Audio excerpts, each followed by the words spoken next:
Wilder Internet. I'm in Canberra on top of Mount Ainslie, checking with the person behind the camera. We're having a bit of an explore of Canberra today.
I'm in Sydney.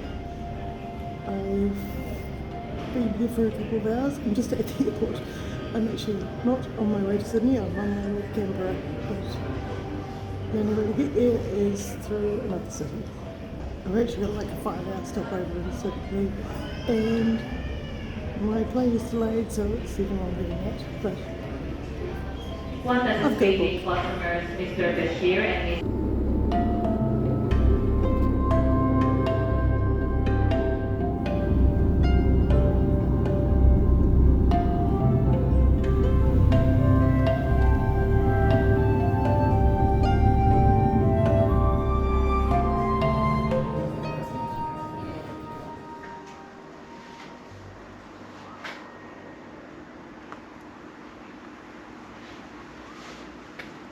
I finally made it to Canberra.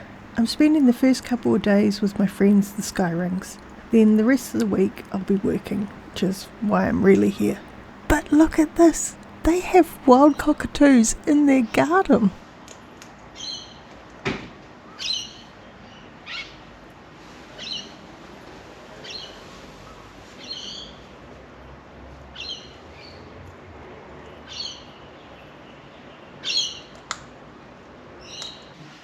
Hello.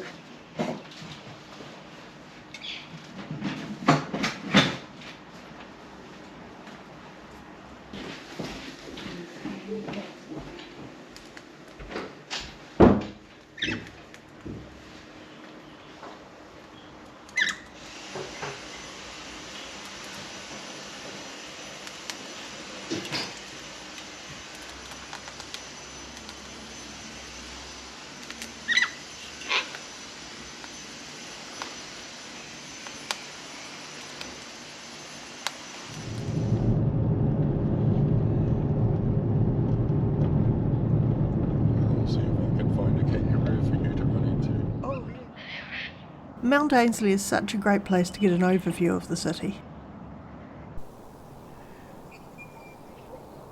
So that's the Parliament on the far side? Yep. You've got Old Parliament House, which is the sort of white wedding cake thing, and then New Parliament House, which has the lawns going over the top, and a triangular flagpole. And that's Anzac Drive, is it? Anzac Parade. Parade.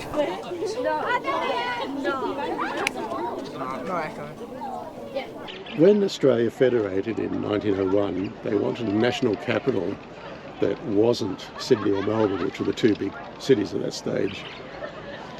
And so they wanted a new town within New South Wales, 100 miles from the coast, so it couldn't be bombarded, and on a main railway line, so all the politicians could get here.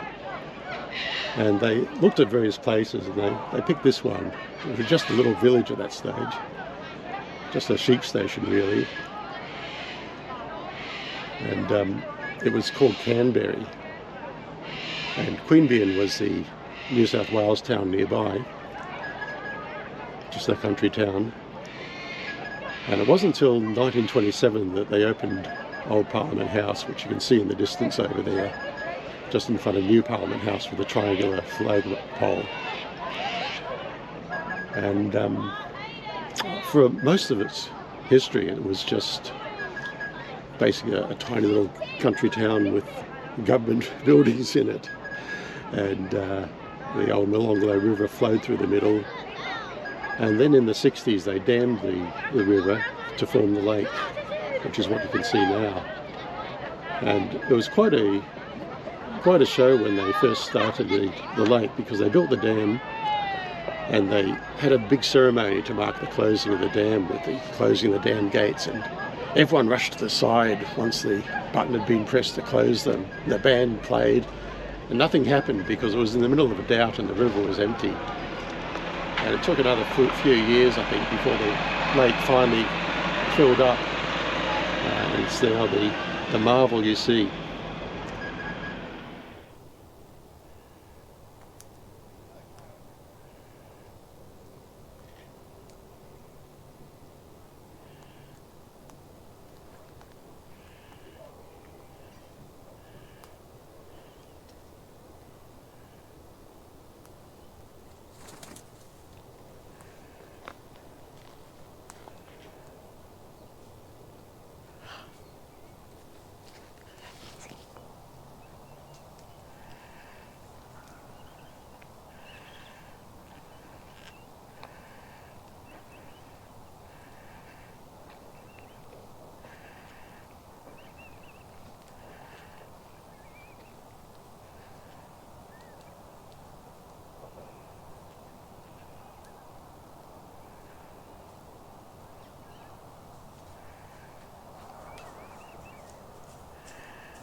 Yeah, this is the Quillian, given to us by the United Kingdom in 1988, I think, to mark the bicentenary.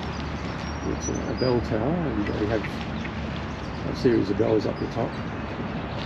It plays every now and then. And there's even a small function room that you can hire right at the top. Tiny little place with a tiny little kitchen. You can have a magnificent view of the lake for a small and intimate party.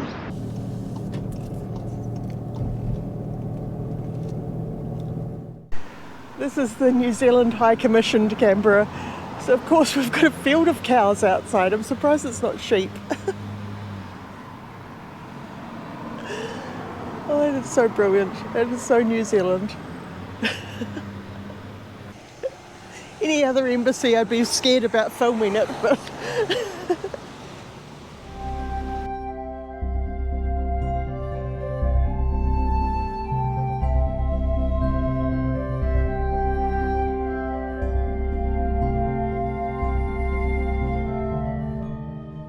I really hope you can hear me because the traffic is so loud behind me.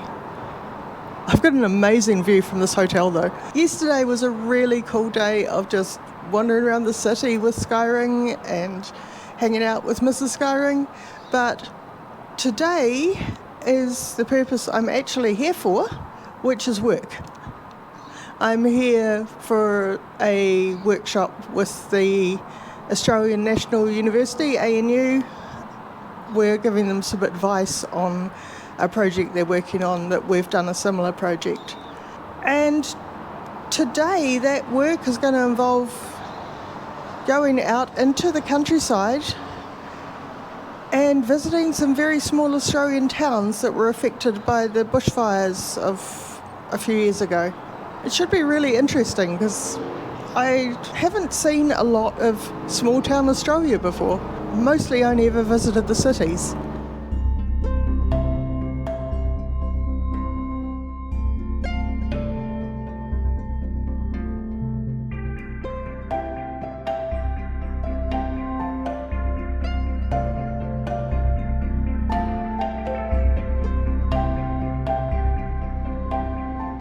This is Braidwood, a town that's at the centre of an area that was one of the worst affected in the 2020 bushfires. We're here for a meeting with some researchers that are studying the human impact of the fire. But first, we've got a bit of time to look around the town.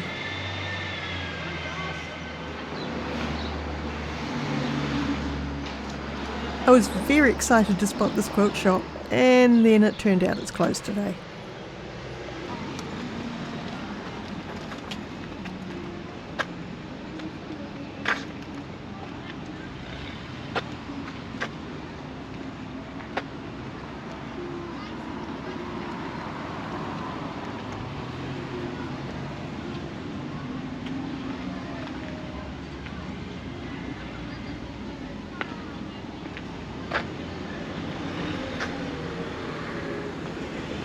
Part of our model is that a proportion of the profits that we make go back into the communities.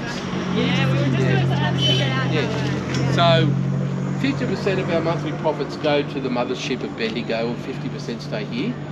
Out of that 50%, 80% is in our franchise agreement to go back to support community, not-for-profit organisations, historical societies. And we've got two branches, Braidwood and Bungendore, and between the two of us we've given back or have funds set aside for over $9.4 million that we've done. So for two little towns, we're really proud, and it's only because the town has supported us. Right? So I spread the word. May the bank be with us.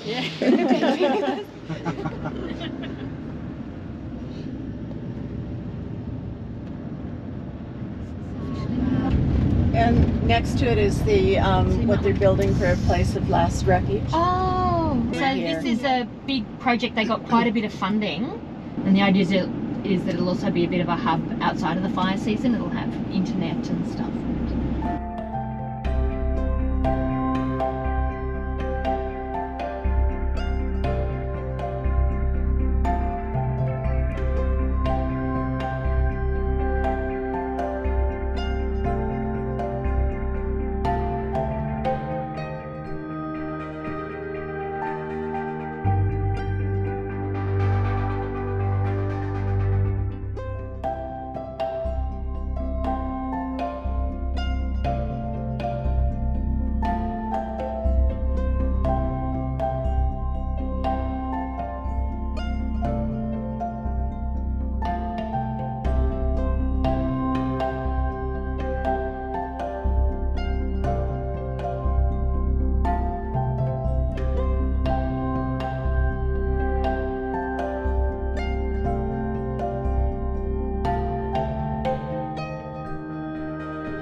I've got about an hour until I have to be at the university, so I've come for a walk along the lakefront.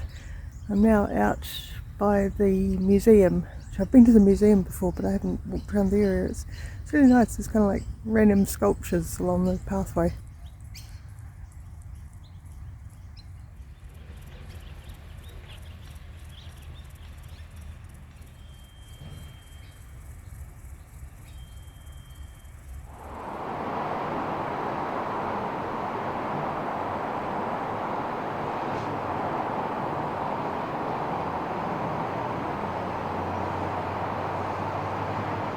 Well, it's my last day in Canberra. In fact, last couple of hours in Canberra. I'm pretty much going to go for breakfast and then head out to the airport.